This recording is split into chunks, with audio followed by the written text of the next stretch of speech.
La Bible nous parle du Coran céleste qu'elle nomme le livre aux 7 sceaux, dans son récit de l'Apocalypse. Est-ce que le chiffre 7, ça vous parle à vous les musulmans? Dans l'islam, le chiffre 7 symbolise la perfection, l'achèvement et l'harmonie, et apparaît dans divers rituels et croyances, tels que les 7 cieux, les 7 tours de la Kaaba pendant le pèlerinage, les 7 allers-retours entre Safa et Marwa, et les 7 versets de la première sourate du Coran, Al-Fatiha. Ce chiffre sacré se retrouve également dans des récits communs à l'islam et au christianisme, comme celui des 7 dormants d'Éphèse. Il existe 7 cieux dans la tradition islamique, une idée qui se retrouve dans le judaïsme ancien.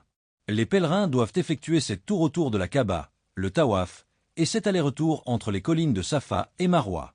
La première sourate du Coran, Al-Fatiha, contient 7 versets. Le nombre de mots contenus dans la formule de foi, qu'on appelle la shahada, est également de 7.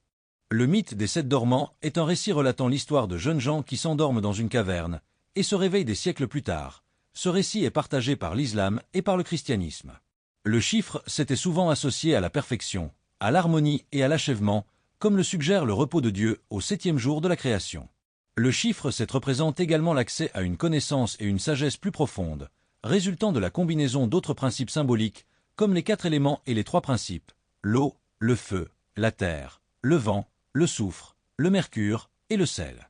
Le livre aux 7 sceaux, donc le Coran céleste, se lit de gauche à droite comme de droite à gauche. C'est écrit au recto, donc dans le dedans, et au verso, donc dans le dehors. C'est une formulation symbolique signifiant qu'il est rempli d'informations et d'événements futurs inéluctables. Bien que Allah appelle le livre aux 7 sceaux le Coran céleste, nous peuples chrétiens pouvons l'appeler par l'éponyme de Bible céleste ou de Bible terrestre comme eux, car la Bible est le livre des livres, alors que le Coran n'est qu'un rappel de la Bible. Le Coran terrestre est un abrégé de la Bible, contenant des erreurs et des variables.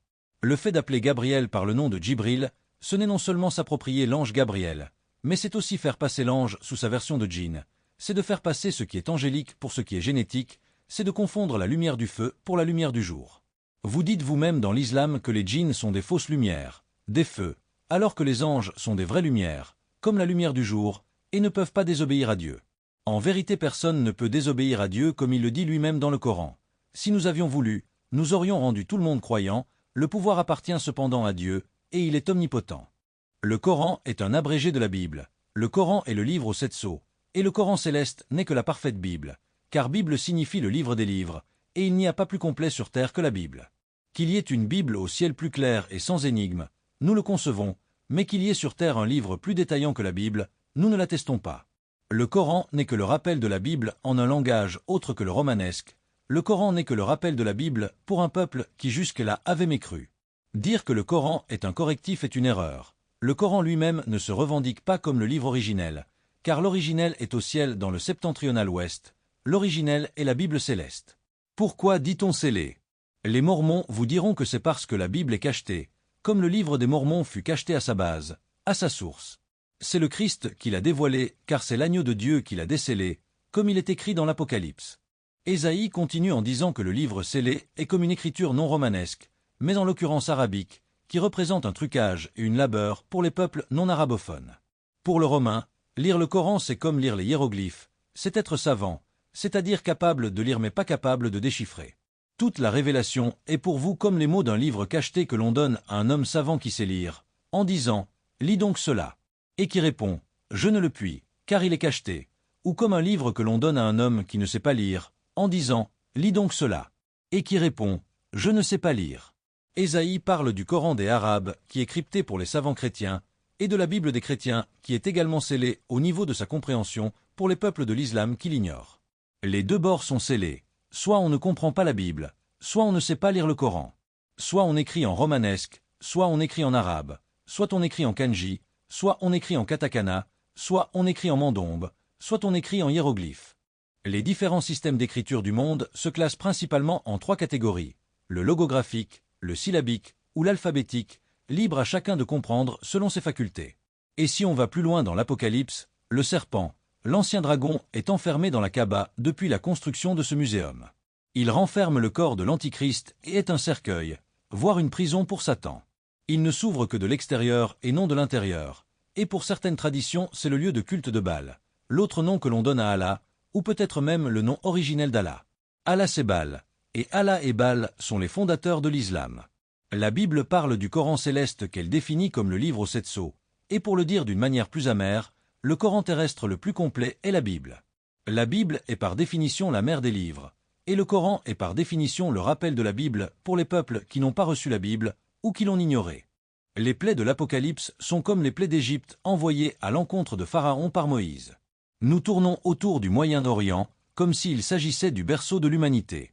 Avant elle ce fut l'Afrique, après elle ce fut l'Asie, et nous finissons en Occident. Le livre des 7 sceaux contient 7 sceaux, car le 7 est un chiffre symbolique. C'est le symbole des 7 jours de la création dans la Bible, les 7 péchés capitaux, les 7 couleurs de l'arc-en-ciel, ou encore des 7 merveilles du monde. En numérologie, le 7 est le chiffre de l'intellect, de l'introspection, de la sagesse et de la quête de vérité, bien qu'il puisse aussi évoquer l'isolement et la mélancolie. On parle de Sinbad et de la légende des 7 mers qui sont la mer Adriatique, la mer d'Arabie, la mer Noire, la mer Caspienne, la mer Méditerranée, le golfe Persique et la mer Rouge. Le livre des 7 sceaux est le Coran céleste dont Allah parle dans sa sourate 43 au verset 4. Il est auprès de nous, dans l'écriture mère, l'original au ciel, sublime et rempli de sagesse. Ne prenez donc pas en considération le Coran terrestre, qui n'est qu'une pâle copie de la Bible comme l'apocryphe de Barnabé, et tous les apocryphes non canoniques en règle générale. L'évangile de Barnabé soutient l'idée de l'islam et prédit la venue de Mahomet comme le relate la sourate 61 au verset 6.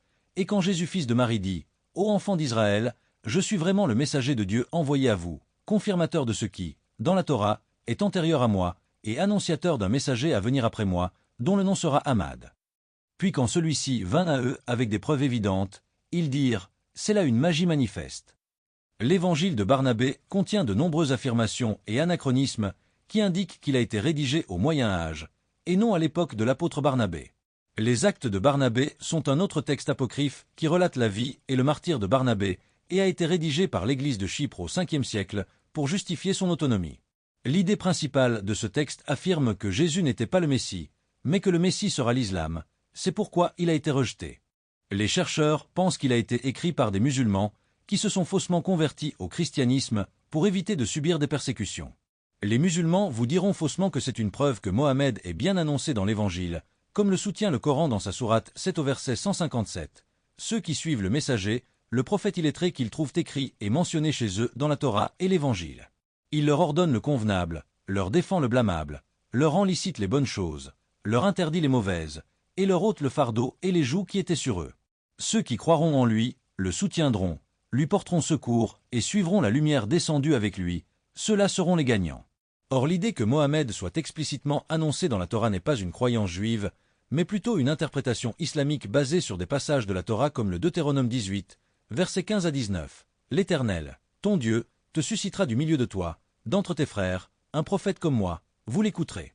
Il répondra ainsi à la demande que tu fis à l'Éternel, ton Dieu, à Horeb, le jour de l'assemblée, quand tu disais que je n'entende plus la voix de l'Éternel, mon Dieu, et que je ne vois plus ce grand feu, afin de ne pas mourir.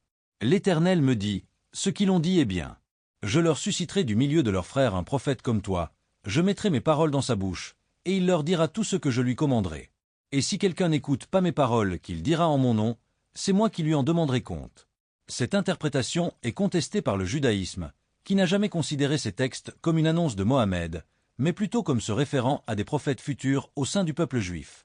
On dit septentrion pour le nord en raison de l'étymologie latine du mot, qui fait référence au septentrion, soit les 7 béhuves de Labour, qui désignent les 7 étoiles de la Grande Ourse. Ces étoiles, visibles dans la direction du pôle nord et servant de repère pour trouver le nord, ont ainsi donné leur nom à cette direction cardinale, rendant le terme littéraire, bien que vieilli.